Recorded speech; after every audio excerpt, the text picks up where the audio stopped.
नमस्कार दोस्तों, आज हमारे साथ हैं डॉक्टर संदीप कुमार। आज हम बात करेंगे बीपी के बारे में। ठंडों में बीपी अक्सर क्यों बढ़ जाता है? सर, पहला क्वेश्चन है हमारा, ठंडों में बीपी क्यों बढ़ जाता है? नमस्कार, मैं doctor Sandeep Kumar Gangwar, consultant physician. बहुत ही अच्छा सवाल है मुझे आपका, क्योंकि अब जो दिन आ रहे हैं वह बहुत ही खतरनाक दिन आ रहे हैं। जिसकी भी एज 50 प्लस है, आप कह लीजिए जिसकी भी एज 50 प्लस या 60 प्लस है, जितने भी हमारे बुजुर्ग लोग होते हैं उनको अब बहुत ज़्यादा खतरा होने वाला है ब्लड प्रेशर से। क्योंकि दोस्तों, ठंड में अगर नॉर्मल सीजन में अगर किसी का ब्लड प्रेशर नहीं बढ़ रहा है तो ठंडों में वह आकर बढ़ जाता है। क्यों बढ़ जाता है, इसको बारे में मैं आपको बताऊं दोस्तों।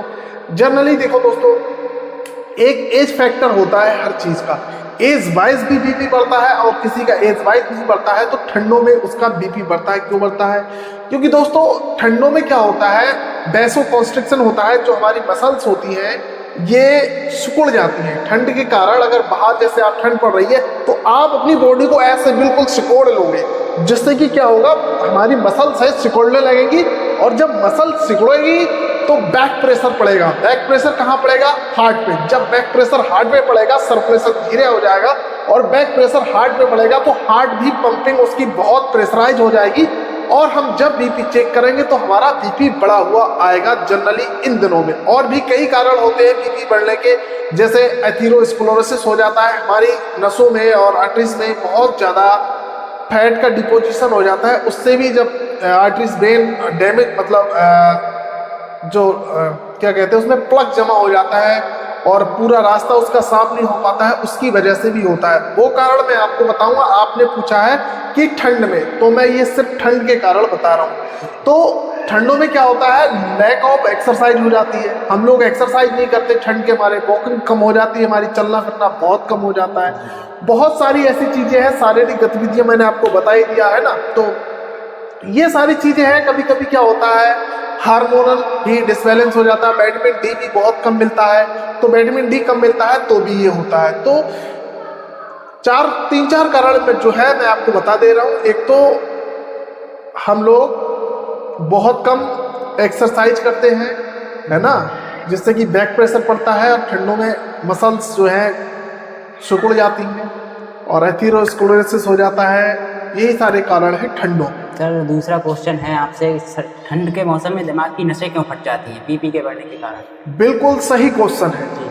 देखो, ज्यादातर ब्रेन हैमरेज ठंडों में होता है। वो भी एक एज फैक्टर है, जैसा कि मैंने आपको बताया, एज फैक्टर है। देखो, जब हमारा ब्लड प्रेशर बढ़ेगा, जब भी हमारा ब्लड प्रेशर बढ़ेगा और जो प्रेशर है हार्ट कंट्रोल नहीं कर पाएगा और हार्ट जो बहुत ज़्यादा प्रेशर में खुद आ जाएगा हार्ट के, तो वो कहीं ना कहीं तो मतलब प्रेशर को अपना भेजेगा।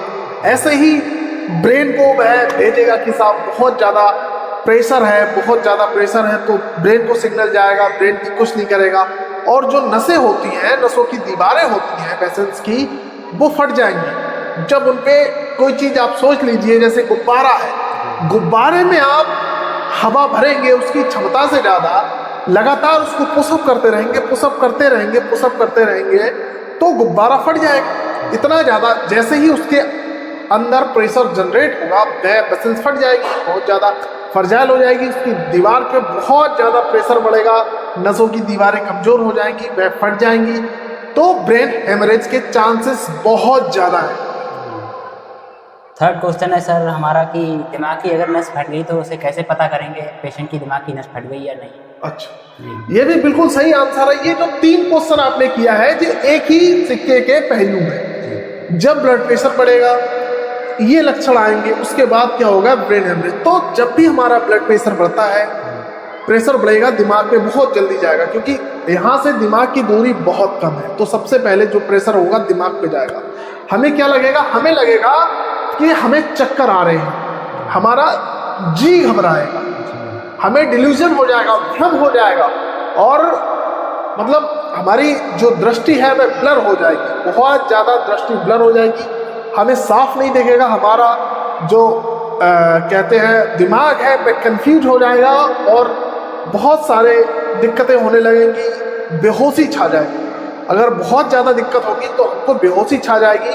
और जब ब्रेन हेमरेज हो जाएगा तो हमारे किसी भी स्पेसिफिक अंग पे जैसे हाथ या पैर या हाफ बॉडी पैरालिसिस, क्वाड्रिप्लेजिया या हेमिप्लेजिया हो जाएगा। हमारा मतलब बॉडी एक तरह से अगर इस तरह गिरती है, इस तरफ ब्रेन हेमरेज होता है तो इस तरफ की बॉडी जो है पैरालिसिस हो जाएगी। और कभी कभी क्या होता है, हमको पता ही नहीं पैरालिसिस हो गया भाई। हम जब भी पेशेंट को बेहोश हो जाएगा तो आपको नहीं पता चलेगा कि पेशेंट में क्या चल रहा है। तो जब हम पेशेंट को उठाएंगे, पेशेंट बिल्कुल मतलब ढीला कर देगा। तो जब पेशेंट होश में आता है, कई बार क्या होता है पेशेंट होश में भी नहीं आ पाता है और वह कोमा में चला जाता है। ये स्टेज तो बहुत बात की है। जब हम उसका किसी डॉक्टर को दिखाएंगे तो सबसे पहले इन दिनों में बीपी चेक करेगा। ब्लड प्रेशर हाई है तो कुछ ना करके उसको हम निफेडिपिन देंगे 20 mg 10 mg, जितना भी ब्लड प्रेशर बढ़ा हुआ है। कैल्सीगार्ड या डिपिन कैप्सूल नाम से आता है। सबलिंगुअली करेंगे। सबलिंगुअल क्यों करेंगे? क्योंकि वहां पर हमेशा थूक रहता है, आप ये समझ लीजिए, मॉइस्चर रहता है, तो सीधे एब्जॉर्प्शन से सीधे जाएगा ब्लड में, अंदर जाके स्टमक में जाके एब्जॉर्ब होके तुरंत बीपी उसका कम हो जाएगा। अब जब वह होश में नहीं आएगा तो सबसे पहले हम उसका कराएंगे सीटी स्कैन। सीटी स्कैन में पता लग जाएगा भाई कहाँ पे आपकी ब्रेन हेमरेज हुआ है और इससे डायग्नोस बन जाएगा। तो सबसे पहला काम किसी वैद्य को ना दिखाना है। अगर कोई बेहोश हो गया है तो हमको उसको कारणों को जानना है। किसी अच्छी जगह पर हॉस्पिटल ले जाके हमें उसके कारणों का पता करना चाहिए कि वास्तविक हुआ क्या है।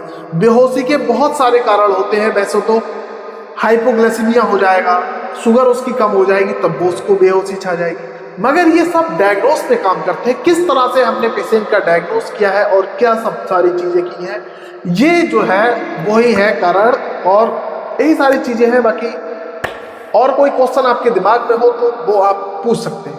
जी, तो दोस्तों कैसी लगी आपको वीडियो बताएं कमेंट करके और शेयर ज़्यादा से ज़्यादा करें। नमस्कार। अगर कोई आपके दिमाग में क्वेश्चन है तो आप हमें कमेंट करें, हम आपको उसका आंसर देंगे। बाकी